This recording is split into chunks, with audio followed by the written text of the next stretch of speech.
When you look at, the standoff, how much worse is it going to get? We also heard from President Rouhani actually addressing state TV about an hour ago, and he says, look, if you push us, we're not going to the negotiating table. So I think what's interesting is the fact that despite the shot across the bow of last week, that there's only been a war of rhetoric so far.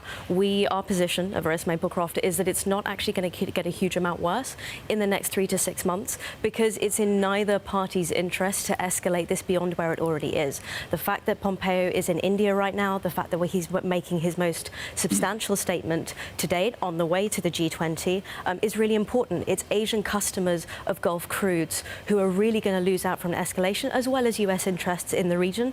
And, ultimately, I think President Trump is aware of that. Okay, but if it doesn't escalate, does it mean that Iran won't, shy away even further from the agreement? That is a risk. I mean, in terms of sort of military confrontations or elements in security that we could see, I think there's quite a high likelihood that we'll see a replication of the 1980s tanker war, 1983, 1984.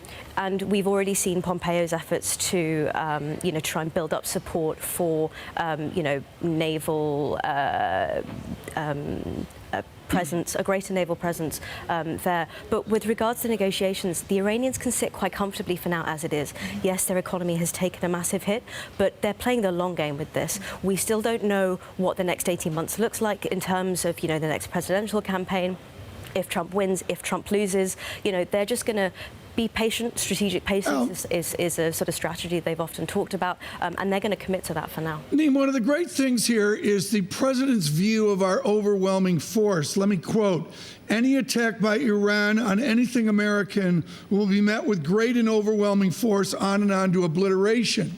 How does Iran respond to that? I mean, is it David and Goliath, or is it something different? So for us, it's more a relationship between, I won't say equals, but they are certainly parallel from a security perspective. Iran has security interests in the region. The US has security interests in the region. What is absolutely key in those comments that you stated is the fact that if American interests are attacked, now we haven't seen, other than the drone incident, direct action against other American interests. For example, American naval vessels traveling through the Strait of Hormuz and the Gulf of Oman, or direct targeting of specifically American assets in Iraq. If the president, let's say there's events that are bad and not good for everybody involved, and we get towards the edge of obliteration or whatever the president's talking about, do you assume a defensive Iran, or are they relying on allies coming to the rescue? It will be a bit of both, in our view. They can call on, elements of the Houthi movement in Yemen. We've seen, for example, in Yemen, the Houthi movement increasing their activity concurrently.